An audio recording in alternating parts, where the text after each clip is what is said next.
friend, my name is Manalabhi Mehta. I work from VS Patel Arts and Science College, Bilimora. Today my topic name is polyester acrylic from petrochemical from TYBSc SEM 6. આપણે આપણા topic પર જવા પહેલા જોઈએ કે polyester શું છે. તો પોલિએસ્ટર એટલે એક પ્રકારનો પોલિમર છે કે જે પોલિમરાઇઝેશન કરીને બનાવવામાં આવે. તો પોલિમરાઇઝેશન કોનું કરવામાં આવે તો ડાયબેઝિક એસિડ અથવા ટ્રાઇબેઝિક એસિડ અને ડાયહાઇડ્રોક્સી આલ્કોહોલ અને ટ્રાઇહાઇડ્રોક્સી આલ્કોહોલનું સંકલન કોપોલિમરાઇઝેશન કરીને એક પોલિએસ્ટર એક્રેલિક બનાવવામાં આવે. ત્યાર પછી પોલિએસ્ટર ઘણા બધી જાતના હોય, જેવા કે ડીએમટી, ડાયમિથાઇલ તરફથેલેટ, ટરથેલિક એસિડ, થેલિક એનહાઇડ્રાઇડ, પેન્ટાઇરિથ્રિટોલ વગેરે. ત્યાર પછી હવે આપણે આ જે પોલિએસ્ટર બનાવવામાં આવે તે વિવિધ પ્રકારના સ્ટાર્ટિંગ મટીરિયલ જેવા કે પેરાઝાઇલિન, ઓર્થોઝાઇલિન, મેટાઝાઇલિન, નેપ્થેલિન અને બેન્ઝીનનો ઉપયોગ કરીને પોલિએસ્ટર બનાવવામાં આવે. હવે આપણે પહેલા જોવાનું છે ડીએમટી. ડીએમટી એટલે ડાયમિથાઇલ તરફથેલેટ. હવે આ ડીએમટી ની આપણે બનાવટ અને એનો ઉપયોગ જોઈએ. તો બનાવટ શામાંથી થાય? એ ડીએમટી શામાંથી બનાવવામાં આવે તો પેરાઝાઇલિનમાંથી. પેરાઝાઇલિન. હવે આ પેરાઝાઇલિનનું પહેલા ઓક્સિડેશન કરવામાં આવે. ડીએમટી બનાવવા માટેની બે પ્રોસેસ છે. તેમાંની પહેલી પ્રોસેસ છે પેરાઝાઇલિનનું ઓક્સિડેશન કરવામાં આવે. સ્ટ્રોંગ ઓક્સિડેશન કરવાનું, તો પ્રોડક્ટ તરીકે આપણને ટરથેલિક એસિડ મળે. એ ટરથેલિક એસિડનું ફરીથી એસ્ટરિફિકેશન કરવામાં આવે. કોની હાજરીમાં? તો મિથેનોલની હાજરીમાં. તો પ્રોડક્ટ તરીકે આપણને ડાયમિથાઇલ તરફથેલેટ મળે. ત્યાર પછી બીજી પ્રોસેસ છે. એ બીજી પ્રોસેસમાં પણ સેમ સ્ટાર્ટિંગ મટીરિયલ તરીકે કોને લેવામાં આવે તો પેરાઝાઇલિન. એ પેરાઝાઇલિનનું પહેલા ઓક્સિડેશન કરવામાં આવે. અહીંયા જે ઓક્સિડેશન કરવામાં આવે તે કોની હાજરીમાં કરવામાં આવે તો હવાની હાજરીમાં. ઓક્સિડેશન કર્યું એટલે આપણને પ્રોડક્ટ તરીકે શું મળવાનું? Mono acid.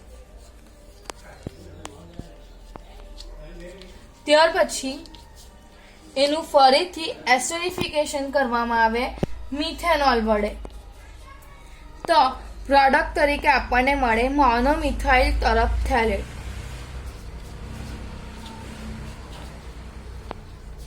હવે ત્યારબાદ એનું ફરીથી ઓક્સિડેશન અને શું કરવાનું? એસ્ટરિફિકેશન. કોના વડે કરવાનું? તો મિથેનોલ વડે. તો હવે પ્રોડક્ટ તરીકે આપણને શું મળવાનું? ડાયમિથાઇલ તરફથેલેટ. હવે આ જે ડાયમિથાઇલ તરફથેલેટ છે એનું ઉપયોગ શામાં કરવામાં આવે? એનો હવે આપણે ઉપયોગ જોવાનો છે. તો એનો ઉપયોગ શામાં કરવામાં આવે તો ટેલિલિનની બનાવટમાં.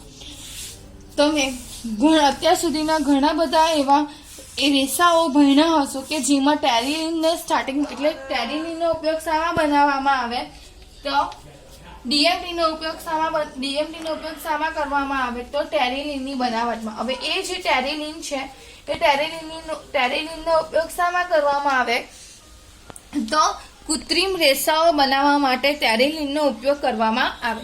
હવે પછી આપણે જોવાનું છે ટરથેલિક એસિડ.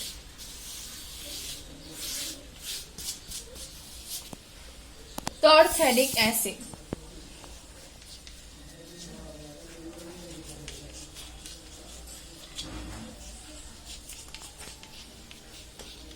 ટરથેલિક એસિડ પણ શામાંથી આપણે એની બનાવટ જોવાની છે.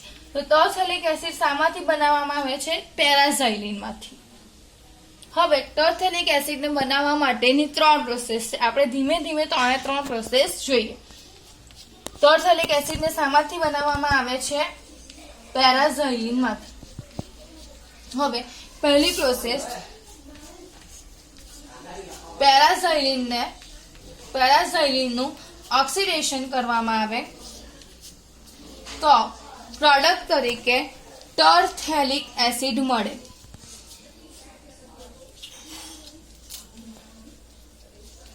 ત્યાર પછીની એક બીજી પ્રોસેસ છે, આ થઈ એક પ્રોસેસ. હવે પછીની બીજી પ્રોસેસ છે, એ પ્રોસેસમાં શું કરવામાં આવે તો સ્ટાર્ટિંગ મટીરિયલ તરીકે કોને લેવામાં આવે? પેરાઝાઇલિન. ત્યાર પછી એનું ઓક્સિડેશન કરવામાં આવે કોની હાજરીમાં? પ્રમોટર અને એસિટિક એસિડ ઉદ્દીપકની હાજરીમાં પેરાઝાઇલિનનું ઓક્સિડેશન કરવામાં આવે.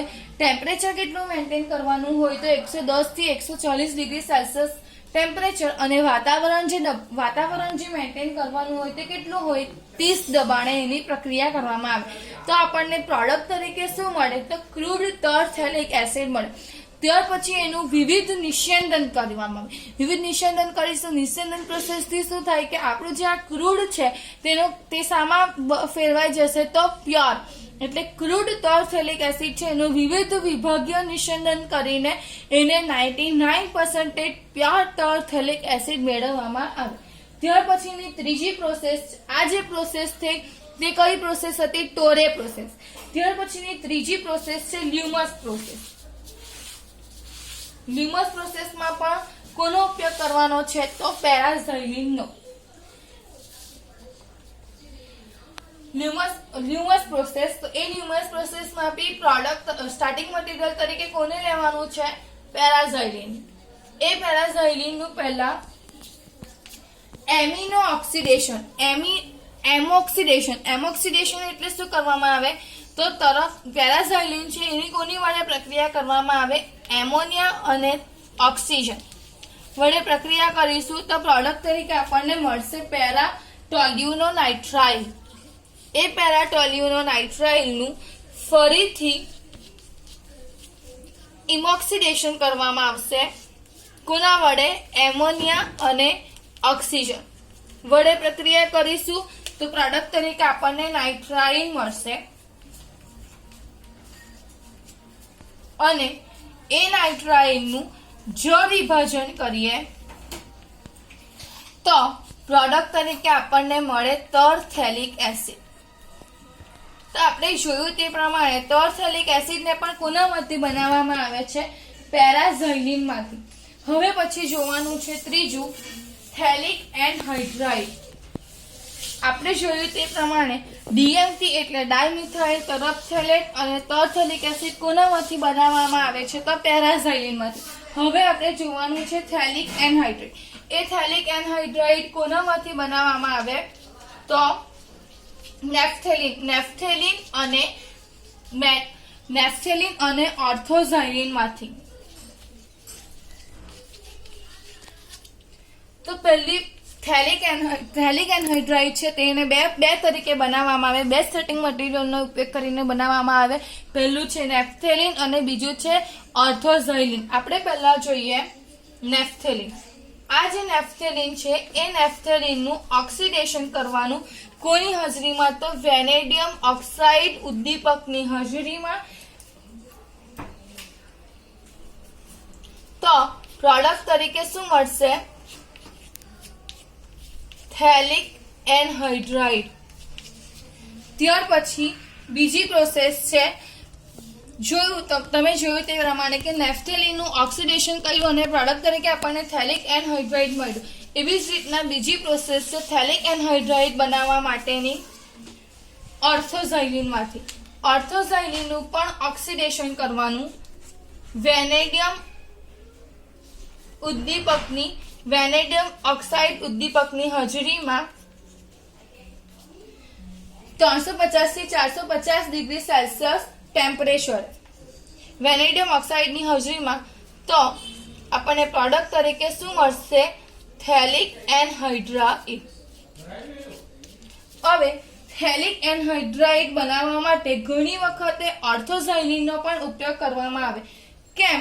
કારણ કે એની પાછળના ઘણા ફાયદા છે, જેવા કે આ જે વેનેડિયમ ઉદ્દીપક છે એ ઉદ્દીપકનું આયુષ્ય જે છે તે ઘણું લાંબુ છે.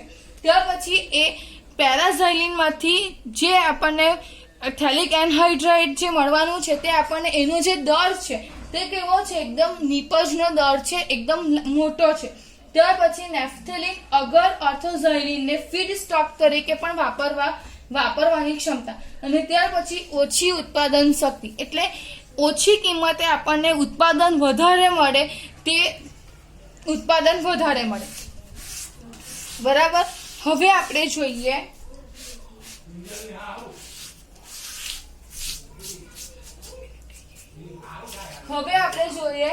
ટોલ્યુઇન ડાઇઆઇસોસાયનેટ. એ ટોલ્યુઇન ડાઇઆઇસોસાયનેટ એટલે એને શાના વડે ઓળખવામાં આવે? TDI. તો ટોલ્યુઇન ડાઇઆઇસોસાયનેટ શામાંથી બનાવવામાં આવે? સ્ટાર્ટિંગ મટીરિયલ તરીકે લીધેલું છે ટોલ્યુઇન. એ ટોલ્યુઇન નું પહેલા શું કરવામાં આવે? નાઇટ્રેશન. હવે નાઇટ્રેશન કોના વડે કરવામાં આવે? તો આપણને ખબર HNO3 અને H2SO4. તો નાઇટ્રેશન કરીશું એટલે પ્રોડક્ટ તરીકે આપણને શું મળશે? Toluene 2,4 dinitro toluene. ત્યાર પછી એનું રિડક્શન કરવામાં આવે. રિડક્શન કોની વડે કરવામાં આવે? FeHCl. તો આપણા જે નાઇટ્રો ગ્રુપ છે એનું કન્વર્ઝન શામાં થઈ જશે? એમિનો ગ્રુપમાં.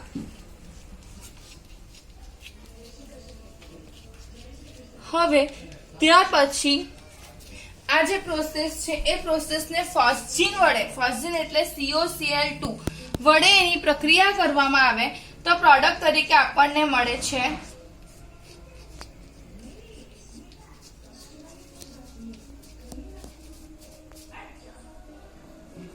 અને ત્યારબાદ એને ગરમ કરવામાં આવે એટલે HCl ના 2 મોલેક્યુલ બહાર નીકળે અને પ્રોડક્ટ તરીકે આપણને મળે TDI એટલે ટોલ્યુઇન ડાઇઆઇસોસાયનેટ.